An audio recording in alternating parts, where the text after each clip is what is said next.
9월 4일 수요일 에바다교회 오늘을 여는 말씀 함께 나누겠습니다. 사도신경으로 신앙 고백 드리겠습니다. 나는 전능하신 아버지 하나님 천지의 창조주를 믿습니다. 나는 그의 유일하신 아들 우리 주 예수 그리스도를 믿습니다.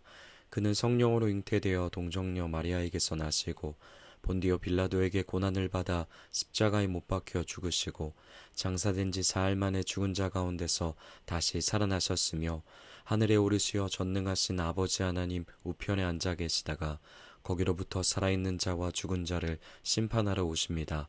나는 성령을 믿으며 거룩한 공교회와 성도의 교제와 죄를 용서받는 것과 몸의 부활과 영생을 믿습니다. 아멘. 오늘 하나님께서 우리 가운데 주신 말씀은 에스겔서 4장 1절부터 17절까지 말씀입니다. 에스겔 4장 1절부터 17절까지 말씀입니다. 우리 다 찾으셨으면 우리 함께 같이 말씀 봉독하도록 하겠습니다. 너 인자야 토판을 가져다가 그것을 내 앞에 놓고 한 성읍 곧 예루살렘을 그 위에 그리고 그 성읍을 에워싸되 그것을 향하여 사다리를 세우고 그것을 향하여 흙으로 언덕을 쌓고 그것을 향하여 진을 치고 그것을 향하여 공성대를 둘러 세우고 또 철판을 가져다가 너와 성읍 사이에 두어 철벽을 삼고 성을 포위하는 것처럼 에워싸라. 이것이 이스라엘 족속에게 징조가 되리라. 너는 또 왼쪽으로 누워 이스라엘 족속의 죄악을 짊어지되 내가 눕는 날수대로 그 죄악을 담당할지니라. 내가 그들의 범죄한 횟수대로 내게 날수를 정하였나니 곧 391인이나 너는 이렇게 이스라엘 족속의 죄악을 담당하고 그 수가 차거든 너는 오른쪽으로 누워 유다 족속의 죄악을 담당하라. 내가 네게 40일을 정하였나니 하루가 1년이니라. 너는 또 내 얼굴을 에워싸인 예루살렘 쪽으로 향하고 팔을 걷어 올리고 예언하라. 내가 줄로 너를 동일이니 내가 에워싸는 날이 끝나기까지 몸을 이리저리 돌리지 못하리라. 너는 밀과 보리와 콩과 팥과 조와 귀리를 가져다가 한 그릇에 담고 너를 위하여 떡을 만들어 내가 옆으로 눕는 날수 곧 390일 동안 먹되 너는 음식물을 달아서 하루 20세겔씩 때를 따라 먹고 물도 6분의 1 흰씩 되어서 때를 따라 마시라. 너는 그것을 보리떡처럼 만들어 먹되 그들의 목전에서 인분 불을 피워 구울지니라. 또 여호와께서 이르시되 내가 여러 나라들로 쫓아내어 흩어버릴 이스라엘 자손이 거기서 이같이 부정한 떡을 먹으리라 하시기로 내가 말하되 하하 주 여호와여 나는 영혼을 더럽힌 일이 없었나이다. 어려서부터 지금까지 스스로 죽은 것이나 짐승에게 찢긴 것을 먹지 아니하였고 가증한 고기를 입에 넣지 아니하였나이다. 여호와께서 내게 이르시되 보라 쇠똥으로 인분을 대신하기를 허락하노니 너는 그것으로 떡을 구울지니라. 또 내게 이르시되 인자야 내가 예루살렘에서 의뢰하는 양식을 끊으리니 백성이 근심 주게 떡을 달아 먹고 두려워 떨며 물을 되어 마시다가 떡과 물이 부족하여 피차에 두려워하여 떨며 그 죄악 중에 쇠폐하리라. 아멘. 하나님께서 에스겔을 통해 하나님의 말씀을 이스라엘 백성에게 전하고자 하심을 우리는 지난 시간을 통해 말씀을 통해 함께 알아봤는데요. 그 목적을 위해 환상으로 에스겔에게 찾아와 주셨고 직접적으로 이제 구체적으로 소명과 부르심을 주심을 우리는 말씀을 통해 함께 살펴봤습니다. 그렇게 죄와 반역으로 마음이 굳어버린 이스라엘 백성들에게 하나님의 심판의 말씀을 소리치는 일, 그것이 에스겔이 하나님께로 부여받은 중요한 역할이었습니다.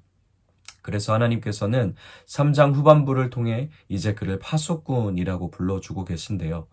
마치 높은 성벽에 올라가서 멀리 보다가 무슨 일이 생기면 큰 소리로 알려야 하는 파수꾼의 역할처럼 하나님의 심판이 이제 곧 이스라엘 백성을 향해 공격해 올 텐데 그것을 미리 알고 경고의 소리를 힘껏 외쳐야 하는 것이 에스겔의 삶이었던 것이죠.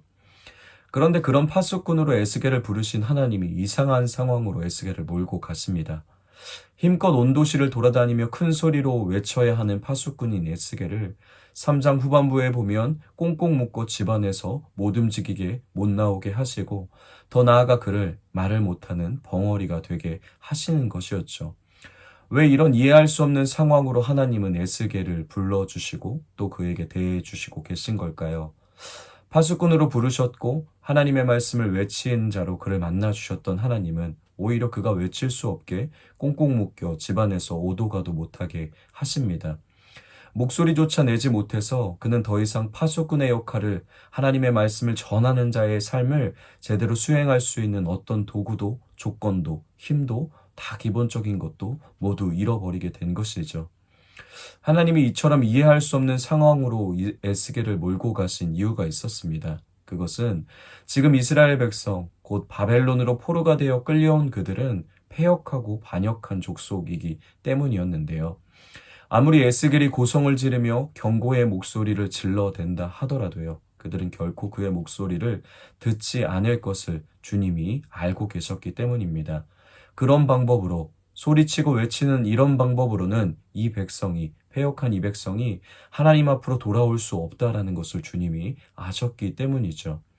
그럼 어떻게 하나님은 그들을 심판하시고 또 이스라엘 백성을 심판으로 끝이 아니라 그들을 회복해서 주님께 돌이킬 수 있도록 하시는 것일까요?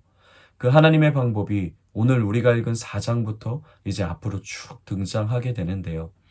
오늘 말씀에 보면 하나님이 벙어리가 되고 자유로이 움직일 수도 없었던 에스겔을 부르셔서 몇 가지 또 이상한 행동을 요청하십니다. 먼저 진흙판을 가져다가 거기 위에 예루살렘을 그리라고 하십니다. 그리고 그 주위로 성을 포위하고 있는 군대 모형들을 만들어 놓으라고 말씀하시죠. 그런 다음에 철판 하나를 가져와서 에스겔과 그 군대들이 둘러싸고 있던 예루살렘 성을 그린 진흙판 사이를 막으라고 요청하십니다. 무엇을 의미하는 그림일까요? 보여지는 이미지만 보아도 대충 하나님이 무엇을 말씀하시는지는 예측해 볼 수 있을 것 같은데요. 예루살렘은 앞으로 완전히 적들의 공격에 의해 포위되고 멸망될 것입니다. 하나님의 맹렬한 심판이 이제 예루살렘 위에 임하게 될 것을 그림을 통해 보여주고 계신 것이죠. 그런데 더 심각한 건 그 포위당한 예루살렘과 하나님의 역할을 맡고 있었던 에스겔 사이가 철판으로 막혀져 있다라는 사실입니다. 하나님이 그 포위당한 예루살렘을 완전히 외면하시겠다라는 것을 그림을 통해 보여주고 있고, 외면을 넘어 이 궁극적인 심판을 일으키시고 집행하시는 분이 바로 하나님이심을 보여주고 계신 것이죠.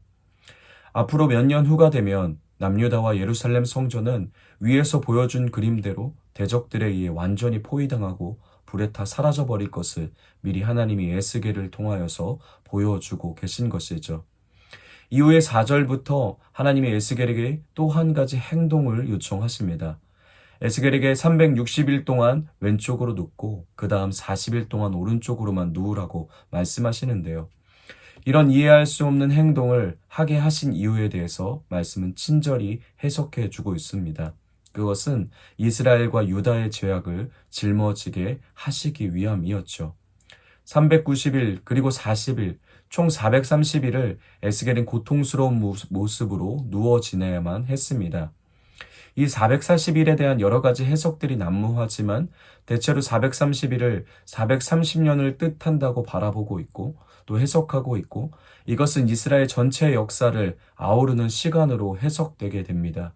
그러니까 지금 에스겔은 430일의 기간을 반듯하게 잊지 못하고 고통스러운 모습으로 눕는 행동을 통해서요, 이스라엘 전 역사가 이처럼 고통스럽고 죄악되고 하나님 앞에 삐뚤어진 어둠의 역사였음을 주님이 에스겔의 삶을 통해서 드러내고 표현해내고 계신 것이죠. 이어서 하나님은 자는 방법뿐만 아니라 먹는 방법에 대해서도 요청하시는데요. 하나님은 390일 동안 고작 20세겔의 작곡으로 빚어낸 빵, 오늘날로 표현하면 하루 종일 밥 한 공기 정도와 물 6분의 1흰 610ml 정도 되는 물로 13개월이 넘는 시간을 매일 보내라고 하십니다. 또한 거룩함을 생명처럼 여기며 살아갔던 제사장 후보생이었던 에스겔에게 굉장히 힘든 명령인, 부정하게 여기던 사람의 인분을 가지고 연료를 삼아 요리를 해먹으라는 정말 감당하기 힘든 명령을 하나님이 또 에스겔에게 하시고 있음을 우리는 말씀을 통해 보게 되죠. 앞으로 하나님의 심판이 임했을 때 이스라엘이 겪을 기근과 굶주림과 부정함과 목마름을 하나님이 에스겔의 삶을 통해 드러내고 계시는 것이었죠. 이처럼 벙어리가 된 에스겔은 이 기괴한 행동을 14개월 동안 살아내야 했습니다. 모든 포로로 끌려온 유다 백성들이 보든 보지 않든 모두가 볼 수 있도록 이 기괴하고 초췌해지고 고통스럽고 근심 가득한 그의 삶과 행동을 그들 앞에서 살아내야 했던 것이죠. 그러면 우리가 다시 한번 생각해 봐야 할 것 같습니다. 왜 하나님이 이런 행동을 에스겔에게 시키고 계신 걸까요? 지금 에스겔은 자기의 온 삶을 통해 이스라엘 민족이 지금까지 걸어왔던 그 죄악됨을 짊어지고 있고 고통스러운 삶을 보여주며 소리치고 있는 겁니다. 뿐만 아니라 그 죄로 인해 앞으로 이스라엘이 당해야 하는 하나님의 무서운 심판을 그냥 소리치거나 경고를 외쳐대는 것이 아니라 자기 삶으로 몸소 살아내며 받아내며 고통을 겪으며 외쳐가고 있는 것이죠. 에스겔의 삶을 통해 하나님이 그 일을 이스라엘에게 보여주고 나타내 보여주고 싶으셨던 겁니다. 물론 이 일로도 이스라엘은 회개하지 않을 겁니다. 돌이키지 않고 여전히 패역하여 죄악된 길을 걸어갈 것이죠. 그 모습이 말씀을 대하는 우리에게도 한편으로는 절망으로 느껴지는 것 같은데요. 왜냐하면 이스라엘 백성 그리고 전혀 다르지 않은 저와 여러분이 이토록 죄악에서 돌이키고 회개하며 주님 앞으로 나오는 것이 쉽지 않아 보이기 때문입니다. 우리가 얼마나 고집이 세고 얼마나 우리가 그 죄악된 중심성에서 나오기를 죽기만큼 싫어하는지 그리고 죄라는 녀석이 얼마나 우리를 놔주려 하지 않는지 그 답답함을 그 소망 없음을 이스라엘 백성의 삶과 반응을 통해 그런 우리 자신도 직면하게 되기 때문인 것 같은데요. 그러나 에스겔은 실패했지만 하나님이 보내신 우리의 모든 죄악과 심판의 무게를 대신 짊어지신 또 다른 한 분을 통해 우리에게 회복의 길이 열리게 됐습니다. 누구일까요? 예수님이십니다. 우리의 모든 죄의 대가와 죽음을 자기의 삶으로 몸소 짊어지시고 십자가로 가신 그분, 우리의 진정한 중재자, 우리의 진정한 회복의 파수꾼, 예수님을 통해 우리는 오늘도 하나님께로 돌이킬 수 있는 것이죠. 무슨 일을 해도 변화되지 않았던 이스라엘, 그리고 저와 여러분, 그리고 그런 우리에게 남은 건 유일한 심판밖에 없었습니다. 그런데 그런 우리를 다시 하나님의 거룩한 백성으로 회복시켜 놓으시고자 예수님이 세상 죄를 짊어지시고 그리고 우리의 죄를 대신 짊어지시고 어린 양이 되셔서 십자가로 가신 것이죠. 그냥 십자가로 가신 것이 아니라 이 땅에서 손수 삶으로 살아내시며 우리에게 회복과 돌이킴의 길을 열어주셨습니다. 사랑하는 에바다 교회 성도 여러분, 오늘 말씀을 통해 에스겔 말씀을 통해 우리 예수님의 이와 같은 사랑과 은혜를 깊이 있게 만날 수 있는 오늘 하루 될 수 있었으면 좋겠습니다. 세상의 온갖 조롱과 멸시를 받으시며 어떠한 대꾸도 어떠한 변론도 하지 않으시고 우리와 하나님 사이를 회복시켜 놓으시고자 우리의 모든 죄를 짊어지시고 이 땅에 오신 예수 그리스도, 그리고 마침내 십자가 지신 예수님, 그리고 그 은혜로 우리에게 허락된 믿음과 삶, 그 은혜의 감격이 오늘 하루 우리 모두에게 가득 경험되어지고 부어지게 되길 소망합니다. 그리고 그 은혜 안에서, 그 깊은 은혜 안에서, 사랑 안에서 우리도 예수님과 같이, 그리고 오늘 말씀의 에스겔과 같이 의미 없는 소리침이 아니라 일방적인 외쳐댐이 아니라 삶으로 몸소 살아내며 하나님의 마음과 사랑을 전하는 복음의 파수꾼으로 오늘 하루를 살아낼 수 있는 우리 에바다 공동체가 되길 예수님의 이름으로 다시 한번 축복합니다. 우리 말씀을 기억하며 이렇게 함께 같이 기도하겠습니다. 국률의 마음으로 우리 삶에 찾아오셔서 회복의 길을 내신 참된 중재자 예수님에게 우리의 모든 인생을 내어 맡기게 하소서라고 우리 예수님을 기억하며 우리 말씀을 기억하며 함께 같이 기도하겠습니다. 우리 가정을 위해서는 다 이해할 수 없을 때라도 하나님의 신실하심을 믿으며 순종을 살아내는 가정 되게 하소서라고 우리 가정을 올려드리며 기도하겠습니다. 우리 교회를 위해서는 예수님과 같이 국률한 마음으로 세상 속에서 하나님의 마음을 삶으로 외치는 교회 되게 하소서라고 우리 교회를 위해 함께 기도하겠습니다. 또 계속해서 우리 최총영 목사님의 안식월을 위해서 우리 함께 중보하며 축복하며 기도하도록 하겠습니다.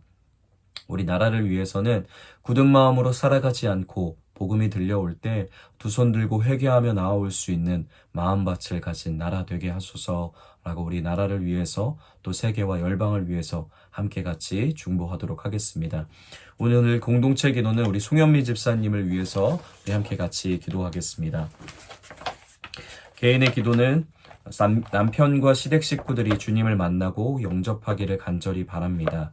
가정을 위한 기도 제목, 우리 가정이 말씀과 기도 위에 바로 선 가정 되게 해주시고 놀라운 감동과 변화가 있기를 기도합니다. 삶의 현장을 위한 기도 제목, 남편의 일이 늘 넘치게 하시고 가족에게 늘 만남에 복이 있었으면 좋겠습니다. 좋은 이웃들, 좋은 선생님, 좋은 친구들. 교회를 위한 기도 제목, 지금처럼 따뜻하고 소망이 넘치는 교회 되게 하시고 주님의 인도하심에 따라 성장하는 에바다 교회 되게 해주세요. 사회와 나라 온 세계를 위한 기도 제목, 경기가 좋아져서 힘든 이들이 없게 하시고 전쟁이 멈추고 평화가 넘치게 하시며 힘들고 고통받는 아이들, 사람들이 없도록 도와주세요. 라는 기도 제목을 가지고 계신데 우리 송혜매 집사님의 이 기도 제목을 함께 올려드리며 함께 송혜매 집사님의 삶과 신앙을 축복하시며 함께 같이 기도하도록 하겠습니다.